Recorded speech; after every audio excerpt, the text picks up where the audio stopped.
আসসালামু আলাইকুম এভরিওয়ান, সবাই কেমন আছেন? আমার মতো সজনা ডাল খেতে কে কে পছন্দ করেন বলেন তো। আমার তো এটা খুবই ফেভারিট। তো আজকে রেডি করছি আর আপনাদের সাথেও শেয়ারটা করেই ফেলি, তাই না? প্রথমে ডালটাকে খুব ভালো মতো ধুয়ে নিয়ে তার উপরে দিয়ে দিচ্ছি কাঁচামরিচ। সজনা তো দিতেই হবে, সজনা ডাল সজনা ছাড়া তো সম্ভবই না। সজনাটা আমি কিন্তু একদম চিকন চিকন সজনা ব্যবহার করেছি এখানে, মোটা সজনা আমার খেতে ভালো লাগে না। তাই আমি এটার সাথে আরও দিয়ে দিচ্ছি হলুদ, লবণ আর পেঁয়াজ।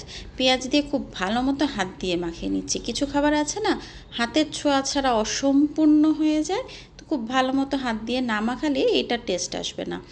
ভালো মতো মাখানো হয়ে গেলে আমি 2 মগ পানি দিয়ে সিদ্ধ করার জন্য ঢেকে রেখে দিচ্ছি। এই যে ঢেকে জাস্ট রেখে দিলাম। এখন আমার ডালটা সিদ্ধ যেমন সুন্দর সিদ্ধ হয়েছে, সজনাটাও খুব ভালো সিদ্ধ হয়ে গেছে। এটাকে আমি সাইডে রেখে একটা কড়াইতে তেলের মধ্যে রসুন কুচি দিয়ে দিচ্ছি, শুকনো মরিচ দিয়ে দিচ্ছি, পেঁয়াজ কুচি দিয়ে দিচ্ছি, আর টেস্টটা আরেকটু বাড়ানোর জন্য আস্ত জিরা দিয়ে দিচ্ছি। জিরার ফ্লেভারটা আমার তো খুব ভালো লাগে, আপনাদের কেমন লাগে জানাবেন। এই যে গোল্ডেন ব্রাউন হয়ে এসে গেছে, এখন জাস্ট ডালের উপরে দিয়ে আর একটু ফুটিয়ে নেব। একটু ভালো মতো মিশিয়ে দিচ্ছি আর ফুটিয়ে নেব। ডালটাকে কিন্তু ঘুটাইনি, এভাবেই রেখে দিয়েছি। এটা কিন্তু খেতে মজা লাগে, তাই না? আর এখন জাস্ট রেডি টু সার্ভ। এই যে বাটিতে নিয়ে নিয়েছি সুন্দর মতো সার্ভ করার জন্য। দেখতেও খুব ভালো লাগছে, আপনাদের কেমন লাগছে জানাবেন।